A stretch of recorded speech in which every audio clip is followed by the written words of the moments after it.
우리의 뇌에서 언어를 해석하는 이 영역은요, 굉장히 플렉서블합니다. 굉장히 유연합니다. 제가 이렇게 빠른 속도로 얘기한다고 할지라도 여러분은 제가 말하는 것을 이해하는데 아무런 문제가 없이 들을 수 있을 겁니다. 흥미로운 거는 2배속 정도인데요. 2배속으로 올라가는 순간 뇌 모드가 약간 바뀌긴 합니다.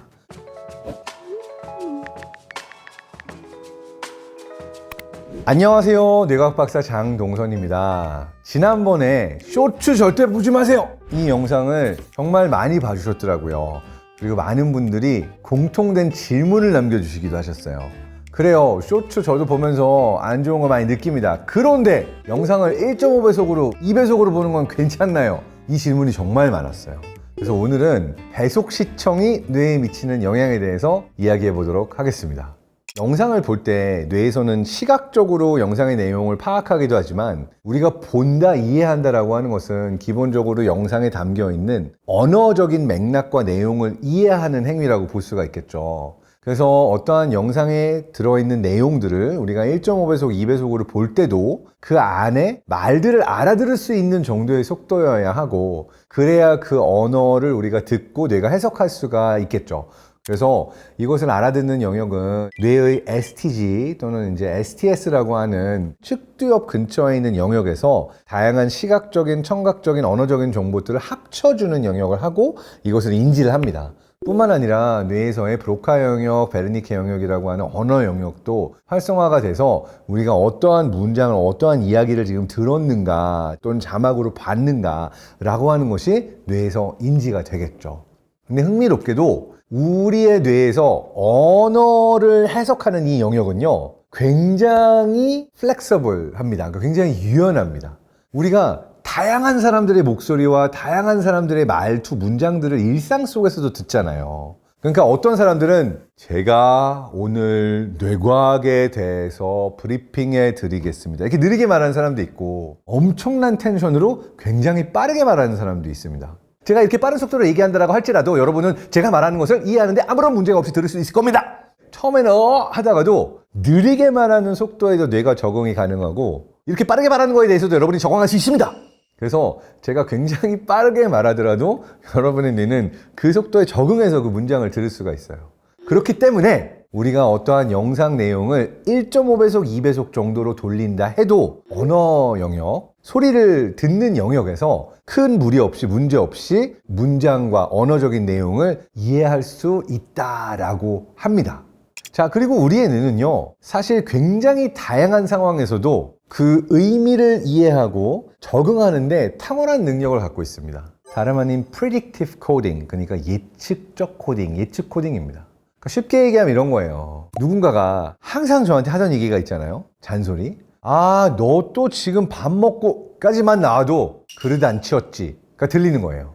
운동하러 가려고 하지, 이런 얘기를 할 수도 있는 건데, 그게 아니라 그릇 안 치웠지 라는 얘기를 늘 들어왔으면 우리의 뇌는 예측적으로 너 또 밥 먹고 라고 하고 내가 늘 들었던 내용을 거기다 맞춰서 채워 넣어 버리는 거죠. 그래서 사실은 친한 친구들 사이의 대화도 그렇고 강의를 들을 때도 그렇고 우리는 모든 문장의 단어 하나하나를 귀 기울여서 듣지 않습니다. 어떤 문장을 누군가 말하기 이전부터 우리의 뇌는 그 문장의 내용을 예측해서 채워넣고 이해하고 있다라고 하는 것이 예측적 코딩의 핵심입니다. 제가 예전에 독일 막스 플랑크 연구소에서 같이 연구하던 동료 중에 데이비드 커닝엄 박사라고 있었는데, 이 그룹에서 어떤 연구를 했었냐면은 사람들을 운전 시뮬레이션 게임에 넣었어요. 내가 왼쪽으로 핸들을 꺾고 오른쪽으로 핸들을 꺾고 하는 행위랑 실제로 차의 움직임이랑 5초 정도 딜레이를 놓은 거예요. 무슨 얘기냐면 저 앞에 사거리에서 내가 운전 게임에서 오른쪽으로 턴을 해야 돼요. 그런데 오른쪽으로 턴하면 2초 있다가 차가 턴을 해요. 그러니까 만약 사거리에서 턴해야 될 때 돌렸다라고 한다면 차가 이미 지나가 버리겠죠. 근데 이런 게임 환경 안에다 놓고 테스트를 해보면 우리의 뇌는 놀랍게도 5초 딜레이까지도 미리 예측적으로 프로세싱해서 그 신호에 맞추어서 저희 행동을 할 수 있게 합니다. 처음엔 이게 뭐야, 왜 딜레이가 걸려, 왜 렉이 걸려 라고 어려워하다가도 아, 이거는 딱 5초 렉이 걸리는구나 라는 걸 어느 정도 뇌가 학습하고 나면은 대략 5초 전에 생각하지 않아도 이렇게 핸들 꺾고 1, 2, 3, 4, 5 차가 움직이는 거를 정확히 맞춰서 턴하는 게 가능해요. 그래서 놀랍게도 이 핸들을 꺾는 행위와 실제로 차가 돌아가는 게 차이가 있음에도 불구하고 그 시간차를 우리의 뇌가 예측적으로 맞춰서 실제 맞는 타이밍에 턴을 할 수 있도록 게임을 플레이하는 게 가능합니다. 그래서 다르게 말하자면 시간차가 나거나 길어지거나 짧아지거나 하는 많은 상황에 우리의 뇌는 굉장히 수월하게 적응을 해냅니다. 왜냐하면 우리의 뇌는 기본적으로 예측적으로 주변 상황에서 일어날 일들을 코딩하고 거기에 대응을 하는 것이 기본 모드로 돌아가고 있거든요. 이것을 배속으로 영상 보는 상황에 대입해 보면 우리가 실제로 1.5배속, 2배속 정도로 영상을 본다 할지라도 큰 무리가 없을 거라고 짐작할 수 있겠죠. 자, 여기까지는 가설이었지만 정말로 이 가설이 맞는지 연구들을 찾아봤습니다. 실제로 전 세계적으로 1.5배속, 2배속으로 영상을 보는 사람들이 워낙 많다 보니까 아주 최근에 따끈따끈한 연구들이 여럿 나왔고요. 그 연구들을 종합한 메타 분석 연구가 2025년도에 Frontiers in Psychology라고 하는 국제 저널에 실리기도 했습니다. 그 연구 내용을 종합해보면 기억력, 언어 이해 능력, 어떠한 영상에 들어있는 내용들을 프로세싱 하는데 1.5배속 정도로 시청을 하는 것이 유의미하게 볼 수 있는 어떠한 종류의 문제나 차이는 없었다라고 보시면 됩니다. 흥미로운 거는 2배속 정도인데요. 2배속으로 올라가는 순간 뇌 모드가 약간 바뀌긴 합니다. 2배속으로 영상을 봤을 때 집중도가 더 높고 딴 생각을 덜 하게 되고 젊은 층의 경우에는 학습 효과나 기억을 하는데도 더 긍정적이었다 라고 하는 놀라운 연구 결과까지도 있습니다. 실제로 되게 많은 연구가 존재해요. 의대생들을 대상으로도 1배속, 1.5배속, 2배속으로 테스트한 연구 결과가 있는데 모두 학습 집중도와 장기 기억에 있어서 차이가 없었다라고 나오고요. 학생들의 주관적인 평가는 학습 효율이 2배속으로 봤을 때 더 좋았고 시간을 절약하는 효과도 있었다라고 이야기를 하고 있죠. 그리고 2023년도에 메모리라고 하는 국제저널에 발표했던 되게 흥미로운 연구가 있는데 이 그룹에서는 청년층과 고령층을 대상으로 실험을 진행을 했습니다. 그리고 또 역시 영상을 배속을 높여서 보여줬죠. 자, 흥미로운 거는 일관되게 청년 측에서는 기억력 감소나 안 좋은 효과는 없었고요. 집중력이 올라갔고 몰입도가 올라갔고 딴 생각을 하는 마인드 원더링, 잡생각이 줄었다.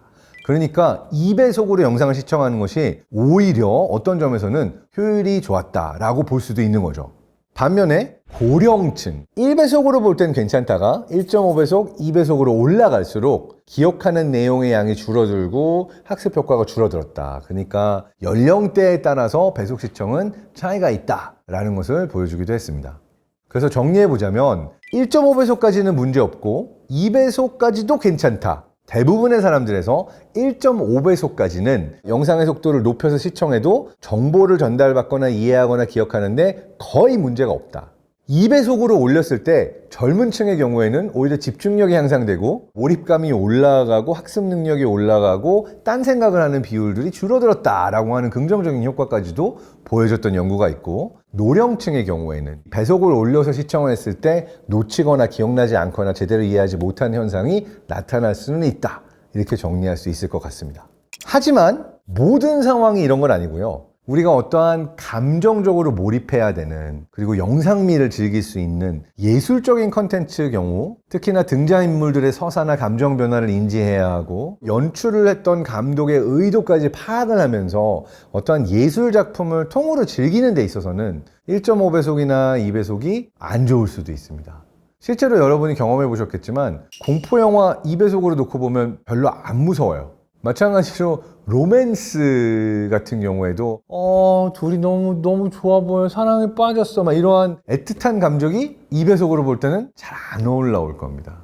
너의 눈을 바라보니까 정말 깊은 바닷속이 보이는 것 같아, 막 이런 감성적인 대사를 쳐주는데, 난 눈을 보니까 갑자기 바닷속이 보이는 것 같다 이러면은 사실 이 감정이 확 이렇게 떨어져 버리잖아요.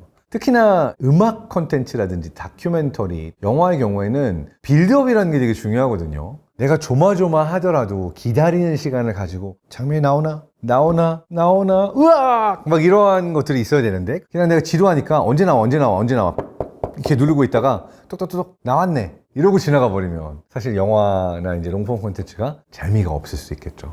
그래서 지식이나 정보 전달의 컨텐츠는 1.5배속, 2배속으로 보는 것을 저는 괜찮다고 생각하지만 영화나 드라마나 무언가 정말로 연출자의 의도가 담겨있는 작품들 그리고 감정을 느껴야 하는 컨텐츠에 대해서는 정석으로 보는 게 더 좋겠다라고 생각을 합니다.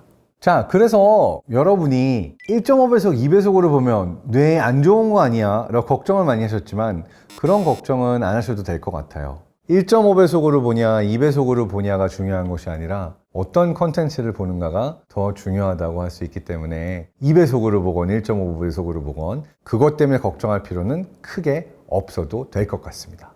PS! 변명 좀 합시다.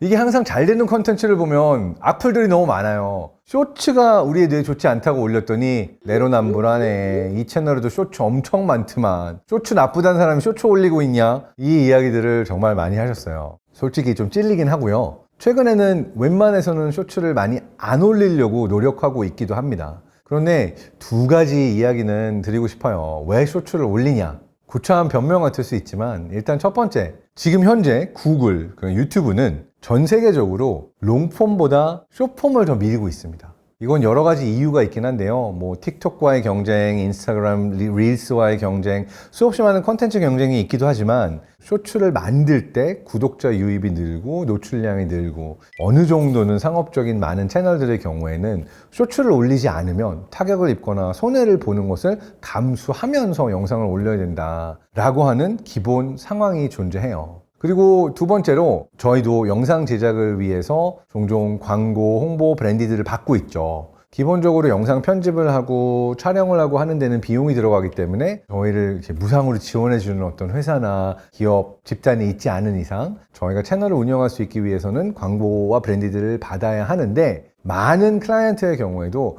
저희가 쇼츠를 올리거나 영상을 편집해서 그들의 채널에서 쇼츠를 쓸 수 있는 부분에 대해서 계약서에 명시를 하고 있습니다. 그러다 보니까 쇼츠를 올리게 되는 상황들이 존재한다는 거 인정합니다. 근데 이러한 맥락을 여러분이 좀 이해해 주시면 좋을 것 같다라고 생각해서 구차하지만 변명 같은 답변을 드렸고요. 여기에 더불어서 쇼츠 시청을 해도 뇌에 그렇게 나쁘지 않은 상황들이 존재하기도 합니다. 사실 이게 상당히 재미있는 파트입니다. 쇼츠는 언제 부정적이고 언제 긍정적인가라는 걸 나누게 되면 부정적인 것은 우리를 수동적으로 만들고 정보를 거르지 못하게 만들고 학습 능력과 기억 능력과 동기부여 많은 것들을 떨어뜨릴 때 부정적이라고 설명을 드렸잖아요. 그런데 쇼츠가 조금 더 긍정적으로 활용되는 케이스들이 존재합니다. 내가 어떤 쇼츠 보고 재밌네, 나도 여기 이어서 찍어볼까? 이 챌린지에 참여해서 나도 이거 뭔가 재밌는 거 만들고 싶다라고 이 쇼츠 영상이 일종의 영감이 돼서 내가 스스로 쇼츠 영상을 제작해가지고 참여하게 만드는 그런 효과가 있다라고 한다면 이 경우에 쇼츠는 단순히 파편을 보고 끝나는 것이 아니라 일종의 게임처럼 누군가가 제작한 것을 가지고 내가 이어서 제작을 하고 또 다른 사람이 제작을 한 거에 내가 또 반응을 하고 라는 형태로 수동적 시청이 아니라 능동적인 제작, 챌린지 참여의 경우에는 뇌가 제가 지난 영상에서 설명했던 것과 같은 부정적인 효과를 경험하지 않습니다. 흥미롭게도 틱톡이라는 플랫폼이 전 세계적으로 이렇게 잘 될 수 있었던 비하인드에는 틱톡 사용자들의 반 이상이 단순히 영상을 시청만 하는 게 아니라 챌린지에 참여하거나 본인들도 영상을 제작한다라는 부분이 존재해요. 그래서 우리가 특히 댄스 영상 같은 경우나 노래 영상이나 누가 올린 걸 보고 내가 그걸 가지고 또 다른 영상을 만들어 가지고 릴레이처럼 퍼져나가는 종류의 바이럴들의 경우에는 단순히 수동적으로 시청해서 일어나는 뇌에 부정적인 영향을 주지 않는다라는 이야기도 드리고 싶습니다. 그러니까 수동적 시청이 아니라 능동적인 참여, 제작 이러한 경우에는 우리 뇌의 창의성을 키워주기도 하고 연결감을 높여주기도 하고 긍정적인 효과들이 존재할 수도 있는 거죠. 꼭 저희 채널이라서 다 좋은 영상이라는 건 아니고요. 저희도 전반적으로는 쇼츠의 숫자는 줄여야 되겠다 생각하고 있긴 합니다만 말씀드린 것 같은 이유로 쇼츠를 아예 안 올리지는 않고 있다라는 부분도 솔직하게 말씀드립니다.